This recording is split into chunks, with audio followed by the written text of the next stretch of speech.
बिस्मिल्लाहिर्रहमानिर्रहीम। अस्सलाम वालेकुम। कैसे हैं आप सब लोग? उम्मीद है खैरियत से होंगे। आज मैं आपको बीफ बट कढ़ाई बनाना सिखाऊंगी। आप चाहें तो मटन या चिकन की ही बना सकते हैं, सेम इसी तरीके से। बस चिकन को कुकर में गलाना नहीं पड़ेगा।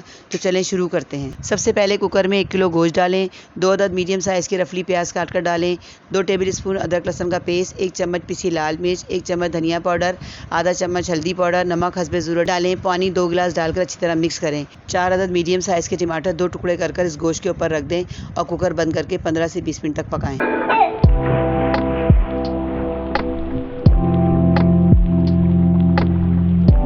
कुकर से गोश्त को कढ़ाई में निकालकर तेज़ आंच पर पकाएं। फिर पौना कप तेल डालकर मिक्स करें।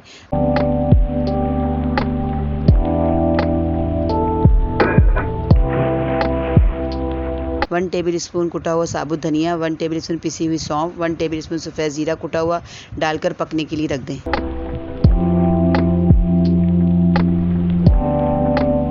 जैसे ही गोश्त का पानी खुश्क हो, 1 प्याली दही फेंटा हुआ डालकर उसे मिक्स करें।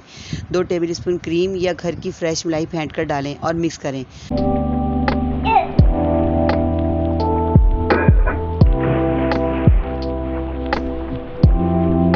आधा चम्मच पिसी काली मिर्च डालकर भूनें। फिर 2 टेबल स्पून मक्खन या असली घी डालकर भूनें।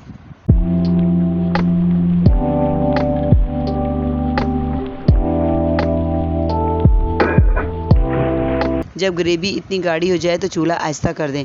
कटी हरी मिर्च, कटा हुआ अदरक और धनिया से गार्निश करें और ढककर दम पर रख दें।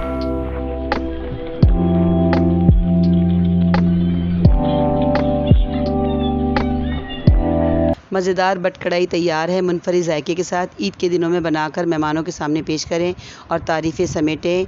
बहुत पसंद आएगी, एक बार ज़रूर बनाइएगा। मिलते हैं नेक्स्ट वीडियो में नई रेसिपी के साथ। अल्लाह हाफिज़।